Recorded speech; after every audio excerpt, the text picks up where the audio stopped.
Bien-aimés frères et sœurs, vous connaîtrez la vérité et la vérité vous affranchira. Ça, c'est pas moi qui le dis, c'est la Bible qui le dit. Mais moi, je vous dis mieux. Vous connaîtrez la vérité historique, notamment celle de vos ancêtres kémites, et vous aurez une vision globale de ce que c'est que la vraie souveraineté politique. J'ajoute, vous reviendrez à la spiritualité africaine ancestrale et vous comprendrez les enjeux de l'indépendance économique. Et pour terminer, vous accepterez votre identité culturelle kémite et vous obtiendrez deux choses. La première, c'est la paix. La seconde, c'est le développement, à une condition. L'unité de toute l'Afrique noire, l'unité de tous les Noirs du monde entier. Otep à tous, bienvenue sur la chaîne des panafricanistes par essence, par conviction et par excellence. Celle des citoyens kémites par nécessité et obligation de combat. Nous sommes une chaîne qui n'est guidée que par nos ancêtres et rien que par les ancêtres qui appartiennent à l'égrégore du monde noir. Par conséquent, nous ne croyons en aucun Dieu venu de l'étranger. Toutefois, cette vidéo n'est aucunement destinée à inciter à la haine ou à la violence, car nous menons un combat qui est d'abord et avant tout spirituel, intellectuel et démocratique. Ensuite, il est politique, géopolitique et géostratégique. Contre l'impérialisme, le colonialisme, le néocolonialisme et l'endocolonat, qui sont tous qualifiés de crimes contre l'humanité. Nous menons ce combat sur la base du principe fondamental que nous avons hérité de nos ancêtres kémites, qui est celui de la Mahat, c'est-à-dire solidarité, vérité et justice. Vous êtes donc en droit de connaître la vérité et nous avons l'obligation de vous dire la vérité, rien que la vérité, afin que justice soit rendue au continent africain. Et ça, c'est notre modeste contribution dans cette noble lutte en faveur de la souveraineté, la dignité, la solidarité et l'unité africaine. C'est exactement ça que nous appelons le panafricanisme. Bien-aimés frères et sœurs, les États-Unis font le chantage aux Maliens.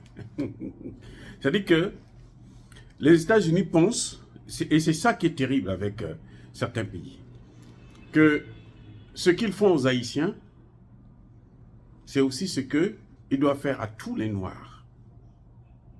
S'il y a quelques Haïtiens, quelques dirigeants haïtiens, qui ont oublié ce que c'est que la colonisation, l'esclavage, mais ce n'est pas tous les Noirs qui sont comme ça. Voyez-vous, les États-Unis viennent de sanctionner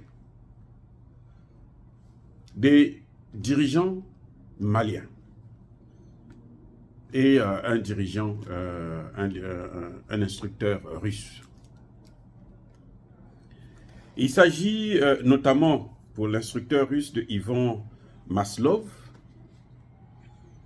mais les dirigeants maliens, imaginez quoi?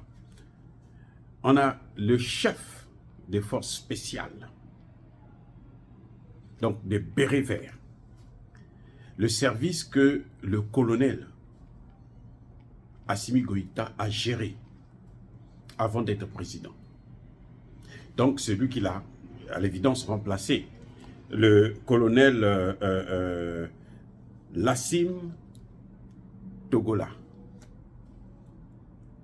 Et le chef des commandos des Bérets Rouges, le colonel Mustafa Sangari. Les deux sont interdits de séjour aux États-Unis. On leur a refusé le visa.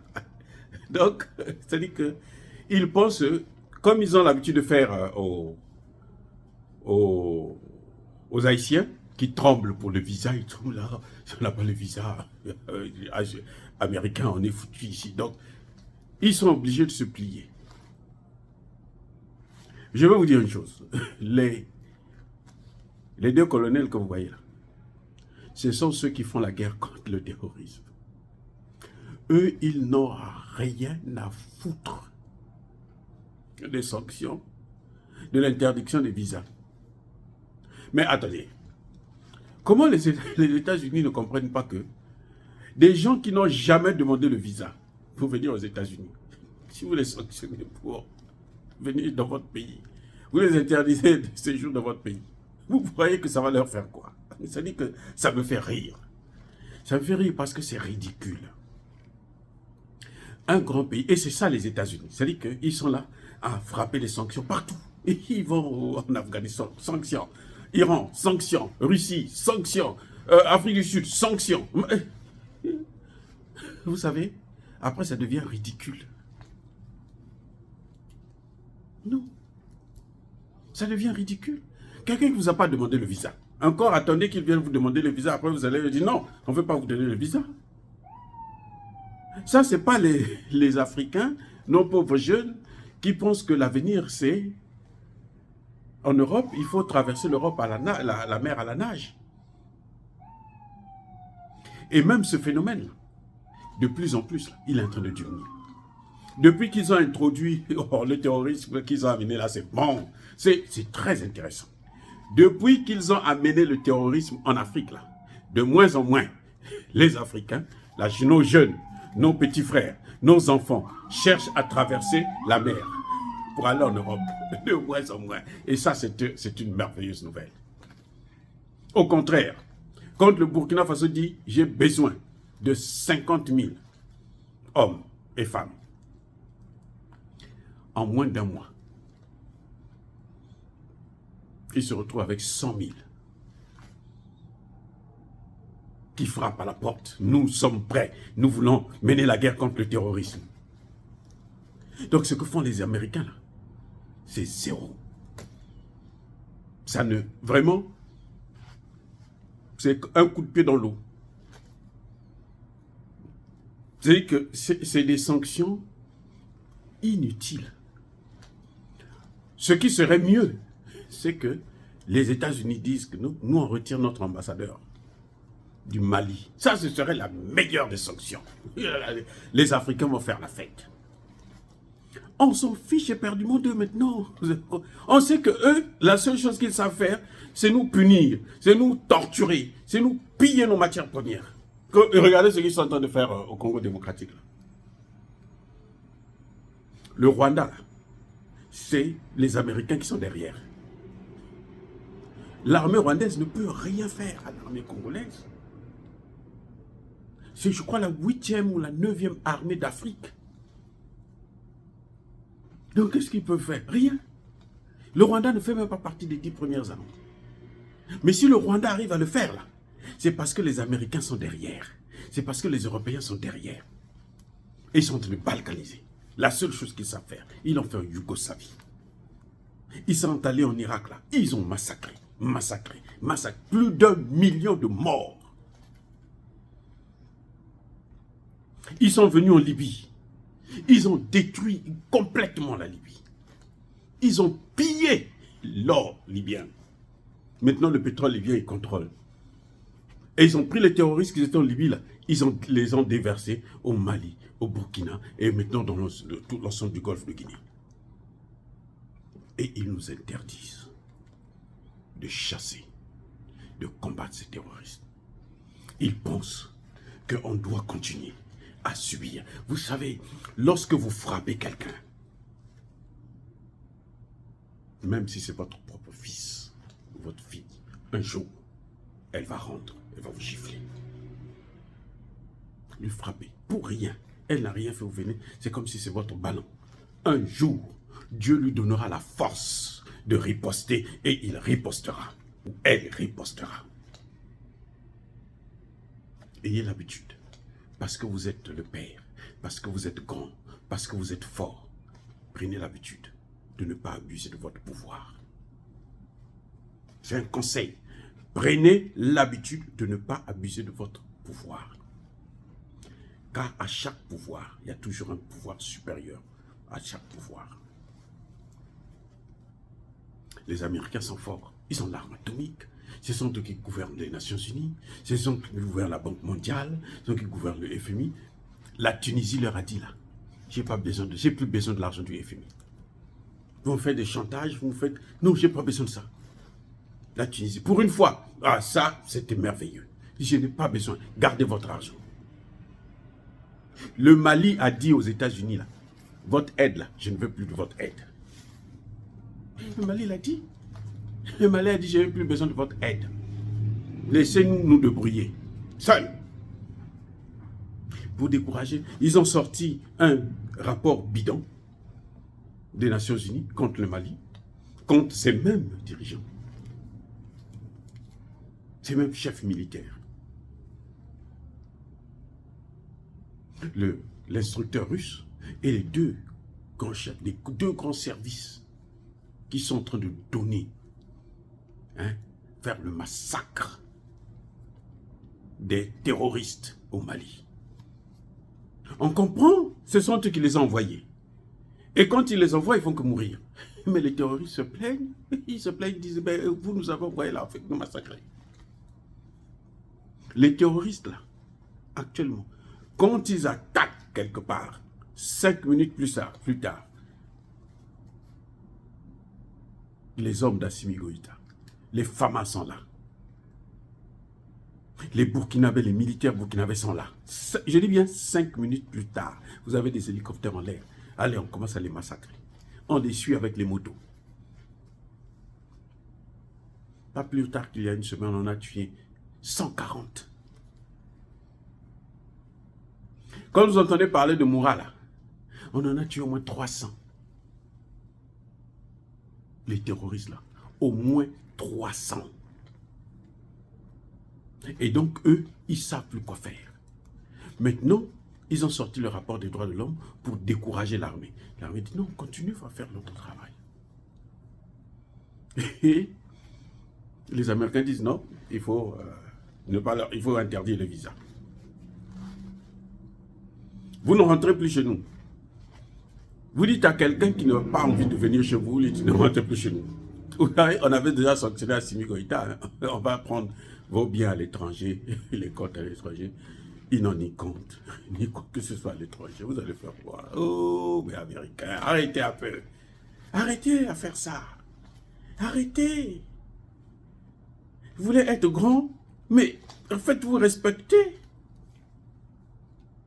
Moi, je suis américain. Je paye les taxes. Mais ce n'est pas pour que on prenne mon argent pour aller faire des guerres partout. Non. Mon argent, là, c'est pour qu'on puisse prendre pour aider les autres qui sont en difficulté. Et pour développer le pays. Pas pour aller piller, pas pour aller tuer. Nous avons des dirigeants aujourd'hui aux États-Unis. Si on veut appliquer le droit international, comment ils sont en train de vouloir le faire avec Poutine, avant d'atteindre Poutine, on devait prendre Bush, on devait prendre les Clinton, c'est même pas la peine, monsieur et madame. Clinton, là, c'est monsieur et madame. On devait prendre Barack Obama. Tous, ils devraient aller à l'arrêt. Tous à la CPI. Le seul qui peut échapper, peut-être que c'est Donald Trump. Oui, mais sinon, tous les chefs d'État américains, là, ils sont dans des histoires compliquées. Et puis, ils veulent faire le chantage. Ils ont détruit le Haïti, là, avec le problème des visas, là. On dit, bon, toute la classe positive, personne ne doit prendre des visas. Comme tous les Haïtiens, leur vie, c'est ici, eh ben, ils ont des problèmes. Donc, ils sont obligés de se soumettre. Et les Africains, ce n'est pas le cas. Le Mali, c'est à au moins 7 ou 8 heures de vol par rapport aux États-Unis. Le Mali n'a pas de littoral. Il va faire comment? Vous pensez qu'il va quitter là-bas venir? Il n'y a pas longtemps, ils ont accusé. Non, le Mali donne des armes à la Russie. Non, les Russes prennent des armes. Ils ont une frontière avec l'Ukraine. Ils prennent ça, ils amènent au Mali. Et du Mali, ils amènent en Ukraine. Mais ça dit que c'est une histoire à dormir debout. Même un enfant qui a 5 ans, quand vous lui expliquez ça, il va vous poser la question, mais papa, il y a quelque chose qui ne va pas dans votre tête ou pas? Eh oui. Le Mali n'a que foutre de ça. Ces colonels-là, ils vont continuer leur travail. Parce que ces colonels-là ne sont pas en train de combattre les États-Unis, les Américains. Non, ils sont en train de combattre les terroristes. Mais parmi ces terroristes, s'il y a des Américains, eh bien, on va les combattre. Aussi simple que ça. Ils n'ont qu'à garder leur visa. C'est mieux qu'ils gardent leur visa. C'est d'ailleurs mieux. Ils n'en ont pas besoin. Le colonel Assimi Goïta là, les a affrontés. Il a affronté les Français là, Barkhane. Barkhane a pointé les armes sur Assimi Goïta. Il dit, si vous pourchassez encore les terroristes là, nous on vous tue. Assimi Goïta et ses hommes se sont repliés. Ils ont dit, non, non, non. Il y a ma colère, il y a ma lème. On va les avoir, ne vous en faites pas.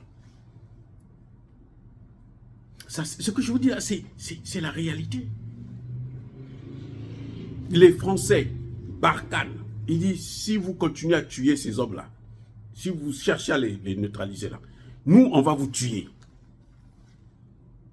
Ils se sont dit, non, non, non, non. À l'époque, ils n'étaient pas bien équipés. Ils disaient, ok, d'accord, très bien. Et vous savez quoi? Aujourd'hui, là, où est Barkhane? Barkhane a fui Barkhane au Niger.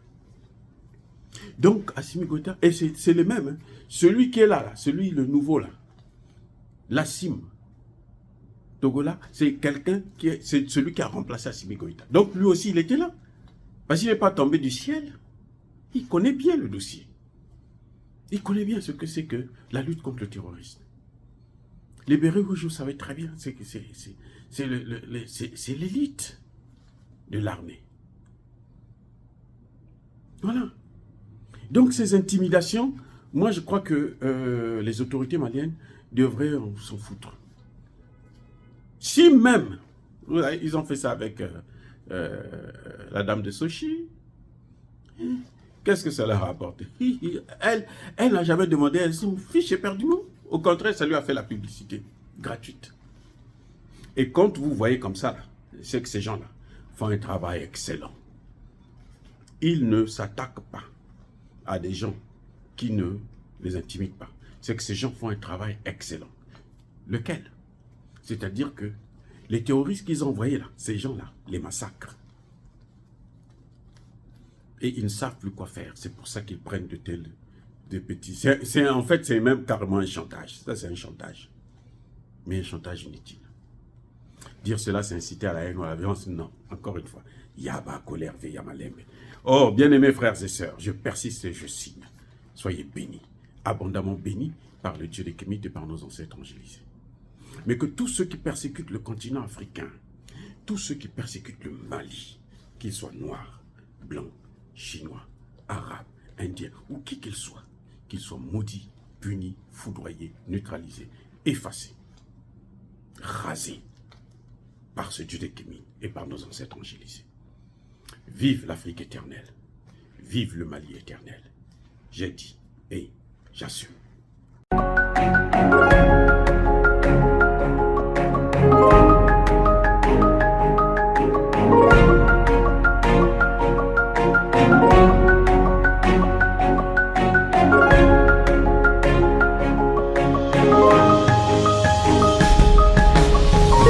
Eux, ils marchent par la foi et non par la vue. Mais moi, je vous conseille vivement de marcher par la connaissance scientifique et historique, notamment celle de nos ancêtres kémites, par les 5 sens et par l'intelligence. À vous, à Pierre.